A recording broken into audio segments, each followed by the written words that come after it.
अपने प्यार को पाने के लिए एक लड़की अपने पति को जंगल सफारी में छोड़कर चली जाती है और कहती है कि अब मैं इसके साथ नहीं रहना चाहती।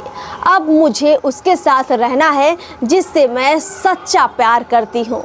और ये लड़की सच्चा प्यार किसी और से नहीं बल्कि अपनी बचपन की सहेली से करती है, उस लड़की के से करती है जिसके साथ उसने खेला है, जिसके साथ उसने पढ़ाई की है।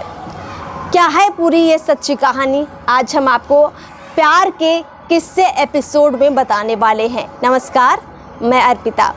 घटना है बिहार के जमुई की। एक लड़की जो 12वीं क्लास में पढ़ती है, उसके पिता उसकी शादी करवा देते हैं। धीरे धीरे सब ठीक चल रहा होता है, लेकिन बीच बीच में कुछ ऐसा होने लगता है कि लड़की का मन खट्टा होने लगता है, उसे अच्छा नहीं लगता है। उसकी सास और उसकी ननद उसके साथ मारपीट करती हैं। उसके पति का भी व्यवहार उतना अच्छा उसके साथ नहीं रहता है। और एक दिन लड़की अपने पति के साथ घूमने पहुंचती है जंगल सफारी। और जब वो घूम रहे होते हैं तो घूमते घूमते उन्हें ज़ोर से भूख लग जाती है। वो एक रेस्टोरेंट में बैठते हैं, खाना ऑर्डर होता है, दोनों बैठकर खाने लगते हैं। इसी बीच लड़की कहती है कि उसे बाथरूम जाना है और इतना बोलकर वो बाथरूम चली जाती है। उसका पति काफ़ी देर इंतज़ार करता है और उसे लगता है कि वो आएगी, लेकिन वो नहीं आती है। और इसके बाद वो घर लौट जाता है और पूरी घटना की जानकारी लड़की के घर वालों को और अपने घर वालों को देता है। मामला दर्ज होता है अपहरण के केस का। और जब पूरी छानबीन पुलिस करती है तो 2 लड़कियों को पुलिस पकड़ती है धनबाद से। ये जो 2 लड़कियों को पुलिस पकड़ती है, ये दोनों कहती हैं कि हमने झूठ नहीं बोला है, हम प्यार के लिए साथ आए हैं। और जो शादीशुदा लड़की है जिसका नाम करिश्मा है, वो कहती है कि मैं मर जाऊंगी, मैं इसके बिना अब नहीं बचूंगी, मुझे इसी के साथ रहने दो, मैं हाथ जोड़ती हूँ, मुझे वापस उस घर मत भेजो जहाँ मेरी शादी हुई है, मैं अब इसके साथ ही आगे जीवन बिताना चाहती हूँ। इसके बाद जब लड़की पर यह आरोप लगता है, जो उसकी सहेली अदिति होती है, कि तुमने इसको भगाया है, तुमने इसका अपहरण किया है और इसका एक केस भी दर्ज हो चुका है तुम्हारे ऊपर, तो लड़की बताती है कि मैंने इसको भगाया नहीं है। उस दिन क्या कुछ हुआ था, जब जंगल सफारी दोनों पति पत्नी घूमने गए थे, यानी करिश्मा और उसका पति जब जंगल सफारी घूमने गए थे, उस वक्त वाकई में क्या हुआ था, वो लड़की अदिति सच्ची घटना बताती है कि उसने किया क्यों ऐसा, क्यों वो अपने साथ इसको लेकर आई। वो कहती है कि मैं भी अपने दादी और अपने चाचा के साथ यही रहती हूँ झारखंड में, और जमशेदपुर में हमारा घर है। लेकिन जब हम उस दिन घूम रहे थे तो अचानक से करिश्मा ने मुझे देख लिया और दौड़कर वो मेरे पास आती है, मेरे हाथ पैर पकड़ लेती है और कहती है मुझे अपने साथ ले चलो, मैं तुमसे प्यार करती हूँ, अगर तुम मुझे अपने साथ नहीं ले गई तो मैं मर जाऊँगी। उस घर में जहाँ मेरा पति है, जहाँ मेरी सास मेरी ननद है, वहाँ मेरा दम घुटता है, मेरा मन नहीं लगता है, क्योंकि बचपन से प्यार तो मैंने तुमसे किया है। अदिति कहती है अगर तुम चाहती हो तो मैं तुम्हें अपने साथ लेकर चलने के लिए तैयार हूँ, लेकिन ऐसे नहीं, तुम्हें अपने पति को बताकर जाना होगा। अब अदिति के ऐसा कहने पर करिश्मा अपने पति को बुलाती है, उसके पास जाती है और सारी बात समझाती है कि उसके दिल में उसके पति के लिए कभी प्यार था ही नहीं। वो तो बचपन से अदिति के सपने देखती थी, वो तो उसके साथ रहना चाहती थी और उसके साथ जीना मरना चाहती थी। उसके पति को ये सारी बातें समझाकर बताकर करिश्मा अदिति के साथ झारखंड चली जाती है।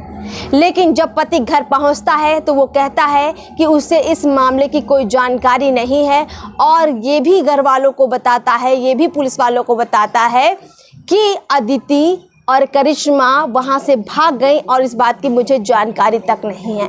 अब सवाल ये इस कहानी में उठता है कि दोनों में से सच कौन बोल रहा है। क्या अदिति और करिश्मा उसको बताकर भागे थे या चुपचाप भागे थे? क्योंकि अगर बताकर भागे थे तो अपहरण का जो केस बनता है अदिति के ऊपर, उसके परिजनों पर, वो गलत साबित होगा। और यहीं पर करिश्मा और अदिति फंस जाते हैं, यानी कि घर वालों की नज़र में वो गलत साबित होते हैं। ये समाज में किसी भी तरह के प्यार को जल्दी से आज़ादी नहीं मिलती है और अभी हमारे समाज में लड़की से लड़की का प्रेम कोई समझ ही नहीं सकता है और इसको स्वीकार्यता ना के बराबर है। अब इस प्रेम में कितनी गहराई है, क्या वाकई में अदिति और करिश्मा एक दूसरे के साथ पूरा जीवन बिता सकती हैं? क्या उनमें उतनी क्षमता है? क्या उन्होंने सब कुछ जो निर्णय लिया है इतना सोच समझ कर लिया है? ये बड़ा सवाल है और इसीलिए अदिति के घर वाले और साथ ही करिश्मा के घर वाले बेहद चिंतित हैं, क्योंकि जो दोनों लड़कियों की उम्र है वो बहुत ज़्यादा नहीं है, लगभग 20 साल के अंदर की दोनों लड़कियां हैं और इसीलिए घर वाले चाहते हैं कि अब दोनों वापस लौट जाएं अपने अपने घर। पुलिस मामले में आगे की कार्रवाई कर रही है, लेकिन अभी निर्णय नहीं हुआ है कि करिश्मा कहाँ जाएगी, अपने पति के घर उसको भेजा जाएगा या फिर उसे अदिति के साथ जाने दिया जाएगा। लेकिन जहाँ तक करिश्मा के परिवार वालों को देखकर लगता है वो उसे उसके पति के घर ही भेजेंगे। अब चूंकि करिश्मा के दिल में अदिति है तो क्या उसका पति उसे उसी रूप में स्वीकार करेगा? क्या फिर से खुशी खुशी वो जीवन बिताना साथ में शुरू कर पाएंगे? ये कई सवाल हैं जो अदिति के मन में भी होंगे, करिश्मा के मन में भी हैं, उनके परिवार वालों के मन में भी ज़रूर होंगे। अब इस तरह की प्रेम कहानी जहाँ पर एक लड़की बचपन से जिसके साथ रहती है, खेलती है, पढ़ती है, उससे प्रेम कर बैठती है। हमारे समाज में अब ऐसे आए दिन कई किस्से आते हैं जहाँ किसी लड़के को लड़के से प्रेम होता है, किसी लड़की को लड़की से प्रेम होता है, लेकिन हमारे देश में ऐसा कोई अभी कानून नहीं है कि इस तरह के विवाह को, इस तरह के रिश्ते को कानूनी मान्यता दी जाए।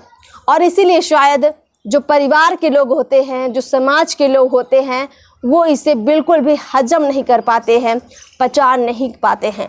और फिर जो बच्चे हैं वो अपने रिश्ते को न कभी खुलकर परिवार के सामने रखते हैं और न कभी हिम्मत जुटाते हैं कि वो समाज के सामने ये बोलकर आगे बढ़ें कि उन्हें किसी लड़के से नहीं, किसी लड़की से प्यार है, इश्क है, मोहब्बत है। और अंत ऐसे होता है कि शादी कहीं और कर दी जाती है और फिर भागने की नौबत आ जाती है। कई मामलों में इस तरह में होता है कि बच्चे बहुत गलत कदम भी उठा लेते हैं, कई लोग अपनी जान भी दे देते हैं।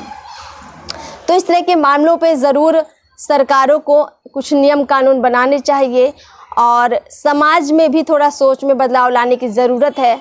अगर वाकई में इन बच्चों ने सोच समझ कर निर्णय लिया है तो सही बात है कि इनको आगे मौका देना चाहिए, लेकिन अगर ये सिर्फ अट्रैक्शन है और ये जल्दबाजी का निर्णय है, सिर्फ दिमागी फितूर है, तो इन बच्चों की काउंसलिंग उनके परिवार द्वारा, उनके अपनों के द्वारा ज़रूर करनी चाहिए और इस पूरे मामले में बहुत अच्छे से डील करते हुए व्यवहार करना चाहिए। ताने बिल्कुल नहीं ऐसे मामलों में मारने चाहिए, क्योंकि उसका असर बहुत ख़तरनाक होता है। फिलहाल इस सच्ची कहानी में इतना ही। इस किस्से में आप क्या कहना चाहेंगे? क्या अदिति के परिवार वालों को करिश्मा को स्वीकार करना चाहिए? क्या करिश्मा के पति को करिश्मा की बात समझते हुए उसे अदिति के साथ जाने देना चाहिए? जो भी आप राय रखना चाहते हैं आप कमेंट बॉक्स में ज़रूर रखिए। अगली फिर कड़ी में मुलाकात होगी किसी और नई कहानी के साथ, किसी और सच्ची घटना के साथ। तब तक के लिए नमस्कार।